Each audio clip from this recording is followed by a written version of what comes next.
Gentiles amigos, bienvenidos a Mirada Profunda, este espacio de periodismo sin compromisos. Faltan ya menos de 3 meses para las elecciones del 2 de junio, elecciones cruciales, y la delincuencia organizada da muestras de su malévolo poder. Sobre eso conversaremos, con él platicamos cada semana, con el maestro en justicia federal Víctor Manuel Ornelas Carsolio. Mi querido Víctor, qué gusto, como siempre, bienvenido. Muchísimas gracias, querido Jorge, igualmente. Un placer siempre. Gracias. Morena tiene en el crimen organizado a su más poderoso aliado. Sí, sí, la verdad es que es una pena, es muy triste por lo que significa, Jorge.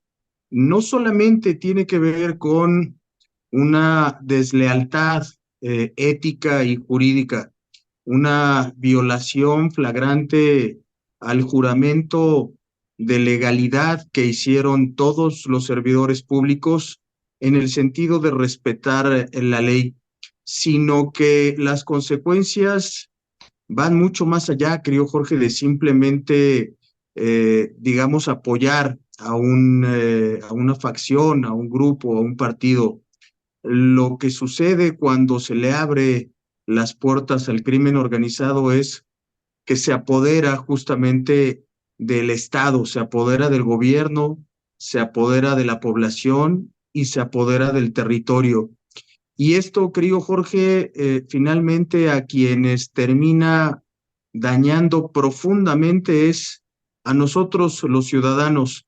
Hoy se siguen viendo ya no filtraciones, querido Jorge, sino confesiones como la que hizo la ex coordinadora regional en Sinaloa de Morena, en el sentido de que afirma ella haber visto maletas llenas de millones de pesos y de dólares que, según refiere, eran desviados de programas sociales y eran aportaciones del crimen organizado justamente para campañas de Morena en el Estado y también para aportaciones, digamos, a programas federales o a campañas federales.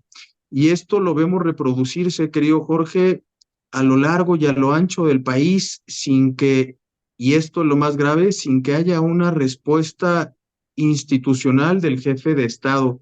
Y no la puede haber, querido Jorge, porque él forma parte de esta mafia, de este contubernio con el crimen organizado, que él cree le permitirá mantener el poder y poderlo controlar, pero lo hemos dicho muchas veces, querido Jorge, eso no es algo que se pueda controlar, no es un grupo de personas a quienes se pueda dirigir, someter y tener bajo control.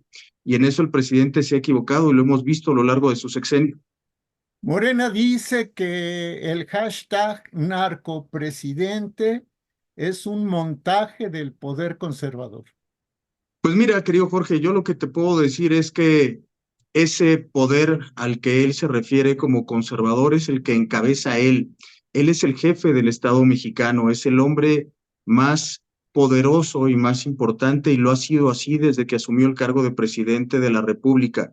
Tiene bajo su mando no solamente a la mayoría del Congreso, tiene bajo su mando al ejército y a la mayoría de los gobernadores de este país. Si hay una mafia del poder es justamente la que él encabeza.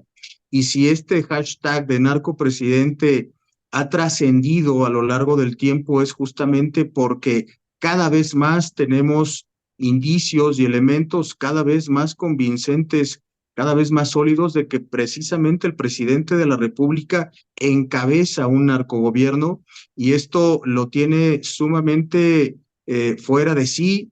No imaginó él que tuviera estas consecuencias y yo lo que te diría es que en un ejercicio de libertad ciudadana, él ha cosechado justamente esto, que es el desprecio de la mayoría del pueblo mexicano, al que se preocupó desde el primer momento y incluso de antes, de dividir, de ofender, de atacar, como lo hizo con diversos profesionistas, como lo hizo con la clase media, como lo hizo con la iglesia, etcétera. Me parece que el presidente hoy está cosechando al final de su mandato justamente todo lo que sembró.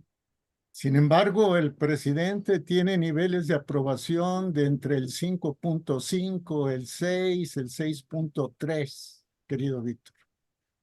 Sí, sí, mira, la verdad es que es un fenómeno muy particular, querido Jorge.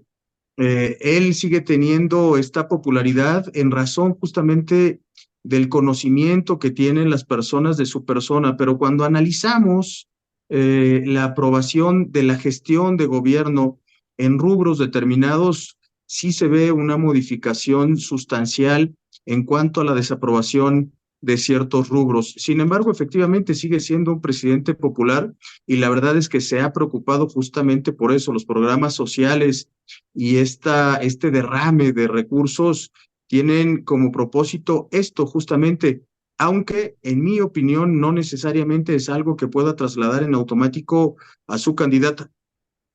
Querido Víctor, finalmente, mira, de todos modos los números no salen. O sea, ya prometieron la candidata presidencial del presidente dar ayuda a las mujeres de entre 60 y 64 años, a las personas de 60 a 64 años.